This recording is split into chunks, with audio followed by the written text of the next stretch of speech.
ነቢያት ወሐዋርያት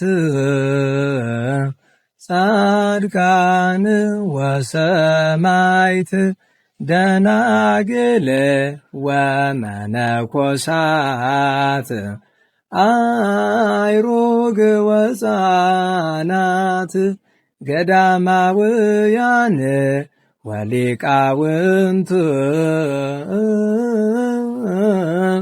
ሰአሉ ለነ ኩልክሙ ቅድመ መንበሩ ለጸባኦት። በስመ አብ ወወልድ ወመንፈስ ቅዱስ አሐዱ አምላክ አሜን። መጋቢት 8 ቀን የሚከበሩ የቅዱሳን በዓላት። ሐዋርያው ቅዱስ ማትያስ። በቅድስት ቤተ ክርስቲያን አስተምሮ ከእመቤታችን በቀር ከቅዱሳን ሐዋርያት የሚበልጥ አልተነሳም። ሐዋርያ ማለት ፍኑዕ ልዑክ፣ የተላከ የጽድቅ መንገደኛ እንደማለት ነው። በምስጢሩ ግን ባለሟል ብለው ሊቃውንቱ ተርጉመውታል።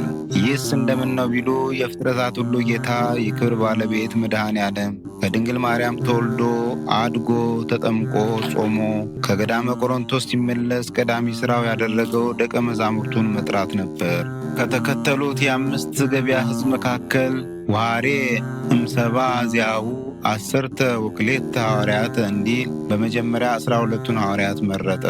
እሊህም አንደኛ ጴጥሮስ የተባለ ስምዖን፣ ሁለተኛ እንድርያስ ወንድሙ፣ ሦስተኛ ያዕቆብ ወልደ ዘብዴዎስ፣ አራተኛ ዮሐንስ ወንድሙ፣ አምስተኛ ፊልጶስ፣ ስድስተኛ በርተሎሜዎስ፣ ሰባተኛ ቶማስ፣ ስምንተኛ ማቴዎስ፣ ዘጠነኛ ያዕቆብ ወልደ እልፍዮስ፣ 10ኛ ታዲዮስ ወይም ልብድዮስ፣ 11ኛ ናትናኤል ወይም ቀናተኛው ስምዖንና 12ኛ ማትያስ በይሁዳ የተተካ ናቸው። የማቴዎስ ወንጌል ምዕራፍ 10 ቁጥር 1። እነዚህን 12 አርድእቱን ከጠራ በኋላ ለ3 ዓመታት ከ3 ወራት ከዋለበት ሲማሩ ይውሉ ነበር። ሌሊት ደግሞ ምስጢር ሲያስተረጉሙ ያድሩ ነበር። ጌታ እንደሚገባ ካስተማራቸው በኋላ ከፍ ያለ ኃላፊነትን ሾማቸው። ለዓለም እረኞች የእርሱም ባለሟሎች ሆኑ። እጅግ ብዙ መከራ እንደሚገጥማቸው ነገራቸው። የማቴዎስ ወንጌል ምዕራፍ 10 ቁጥር 16፣ የዮሐንስ ወንጌል ምዕራፍ 16 ቁጥር 33። በዚያውም ልክ ክብራቸውን አከለላቸው። የማቴዎስ ወንጌል ምዕራፍ 19 ቁጥር 28። ስልጣናቸው ደግሞ እስከዚህ ድረስ ሆነ።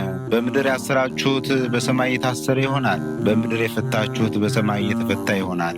የማቴዎስ ወንጌል ምዕራፍ 18 ቁጥር 18። ይቅር ያላችኋቸው ኃጢአታቸው ይቀርላቸዋል፣ ያላላችኋቸው ግን አይቀርላቸውም። የዮሐንስ ወንጌል ምዕራፍ 20 ቁጥር 23። የመንግሥተ ሰማያትን መክፈቻ እረኝነትን ተቀበሉ። የማቴዎስ ወንጌል ምዕራፍ 16 ቁጥር 19፣ የዮሐንስ ወንጌል ምዕራፍ 21 ቁጥር 15። ጌታ በንጹሕ አንደበቱ ሐዋርያቱን እጅግ ሲያከብራቸው ጨው፣ የዓለም ብርሃናት አላቸው። የማቴዎስ ወንጌል ምዕራፍ 5 ቁጥር 13። ወንድሞቹም ተባሉ። የዮሐንስ ወንጌል ምዕራፍ 7 ቁጥር 5። ከዚህም በሚበልጥ በሌላ ክብር አከበራቸው። ከዚህ ሁሉ ነገር በኋላ በጌታ ሕማማት ጊዜ ገና ነበሩና አንዳንዶቹ ፈርተው ተበተኑ። ተመልሰው ግን በጽርሐ ጽዮን ሲጸልዩ ሰንብተው የጌታን ትንሣኤ ተመለከቱ። እጆቹን እግሮቹንም ዳስሰው ሐሴትን አደረጉ። ለ40 ቀናት መጽሐፈ ኪዳንን፣ ትምህርተ ኅቡዓት፣ ሌላም በፍጡር አንደበት የማይነገር ብዙ ምስጢራትን ተምረው ጌታ ሊቀ ጵጵስናን ሾሟቸው አረገ። ለ10 ቀናት በመብርሃን ስር ተጠልለው ሲጸልዩ በአንድ ልብ ሲተጉ ሰንብተው መንፈስ ቅዱስ ወረደላቸው። በአንዴም ከፍርሃት ወደ ድፍረት ተመልሰው ፍጹማን ብርሃናውያን ሆኑ። 71 ልሳናትን ነስተው በአንዲት ስብከት ብቻ 3000 ነፍሳትን ማረኩ።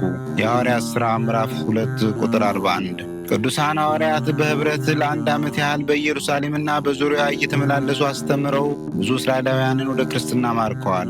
ከዚህ በኋላ ግን እንደ ትውፊቱ ዓለምን በዕጣ ለ12 ተካፈሏት። ይህ ሲሆን መንፈስ ቅዱስ አብሯቸው ነበርና ለእያንዳንዳቸው እንደሚገባቸው አህጉረ ስብከቶች ደረሷቸው። እነርሱም ደቀ መዛሙርቶቻቸውን አስከትለው ለታላቁ መንፈሳዊ ዘመቻ ወረዱ። በሄዱበትም ቦታ ከተኩላ ከአንበሳና ከነብር ጋር ታገሉ። በጸጋቸውም አራዊትን፣ ክፉ ሰዎችንም ወደ በግነት መልሰው ለክርስቶስ አስረከቡ።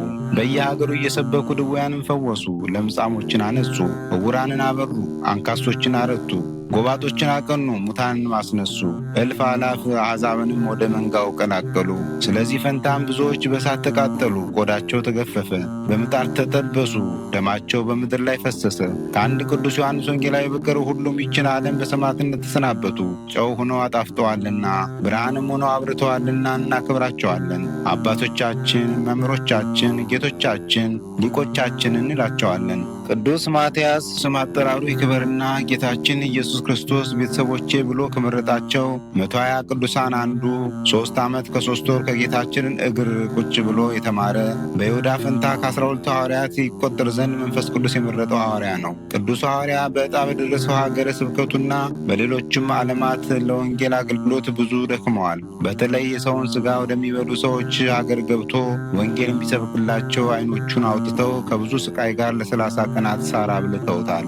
እሱ ግን በትዕግሥትና በፈጣሪው ኃይል ድንቅ ታምር አድርጎ አሳምኖ አጥምቋቸዋል። ከብዙ ተጋድሎና ቅድስና በኋላም በዚች ቀን በመልካም ሽምግልና አርፏል። አምላከ ቅዱሳን ሐዋርያት ቸርነቱን ያብዛልን፣ በምልጃቸው ከክፉ ጠብቆ ከበረከታቸው ይክፈለን። መጋቢት 8 ቀን የሚከበሩ ዓመታዊ የቅዱሳን በዓላት ቅዱስ ማትያስ ሐዋርያ ከ12ቱ ሐዋርያት፣ ቅዱስ አርያኖስ ሰማዕት በዘመነ ሰማዕታት ብዙ ክርስቲያኖችን ያሳድድ የነበረና ጌታ በንስሐ የጠራው ቅዱስ ዮልዮስ ሊቀ ጳጳሳት። በዚህ ዕለት የሚከበሩ ወርኃዊ ቅዱሳን በዓላት ቅዱስ ሙሴ ሊቀ ነቢያት፣ ኪሩቤል አርባዕቱ እንስሳ፣ አባ ብሶይ ወይም ቢሾይ፣ አቡነ ኪሮስ፣ አባ ሳሙኤል ዘደብረ ቀልሞን፣ ቅዱስ አፍኒን ሊቀ መላእክት፣ ቅድስት በርባራ ወዮልያና። ቅዱሳኑን የሚመለከት ከመጽሐፍ ቅዱስ የተወሰደ ጥቅስ የሐዋርያት ሥራ ምዕራፍ 1 ከቁጥር 24 እስከ 26። እንዲህም ብለው ጸለዩ። አቤቱ ልብን ሁሉ የምታውቅ አንተ ከእነዚህ ከሁለቱ የመረጥከውን አንዱን ግለጥ። ዕጣ ጣጣሏቸው። ዕጣውም በማትያስ ላይ ወጣ፣ ከ11 ሐዋርያትም ጋር ተቆጠረ። ወስብሐት ለእግዚአብሔር ወለወላዲቱ ድንግል ወለመስቀሉ ክቡር አሜን። ዘአቅረብኩ አላፍ ቅዱሳንን አዘክሬ ምስጋናን አቀረብሁልህ። እኒህ ቅዱሳን ዘወትር አንተን ያገለገሉ ናቸው። በድህነቴ የማነብልን መጽሐፍ ምስጋና ተቀበል። አንተ ብዙ ባለጠጎች ካገቡት ይልቅ የድሃዋን መበለት ስጦታን ተቀብላለና። ቅዱሳን የሆናችሁ ነቢያት፣ ለማስተማር የተመረጣችሁ ሐዋርያት፣ ሰማዕታት፣ ጻድቃን፣ ትጉሃን የሆናችሁ መላእክት፣ እናንተም ደናግል ቸር የሆናችሁ መነኮሳት ይችን ጉባኤ አንድነታችን መባረክን ባርኩ። ስትባርኩም ከሕፃናቱ ጀምራችሁ እስከ ሽማግሌው ድረስ ይሁን። በብራና በወረቀት የጻፈውን ሊያስደርስ በገንዘብ ዋጅቶ ያጻፈውን አምኖ ያነበበውን ወደ ሌላ ልሳንም የተረጎመውንም በዝነ ልቦና አምኖ የሰማውን ከጠብ ከክርክር ከመከራ ከችግር በምትሰውር በእናቱ በማርያም ጸሎት ኢየሱስ ክርስቶስ ሁላችን አንድ ላይ ይማረን፣ ቅዱስ መንፈሱንም ይላክልን ከዛሬ ጀምሮ ለዘላለሙ ዳግመኛም እስኪመጣ ድረስ አሜን።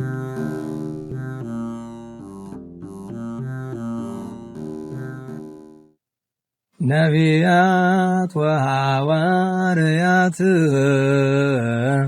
ጻድቃን ወሰማዕት ደናግል ወመነኮሳት አይሩግ ወሕፃናት ገዳማውያን ወሊቃውንት ሰአሉ ለነ ኰልክሙ ቅድመ መንበሩ ለጸባኦት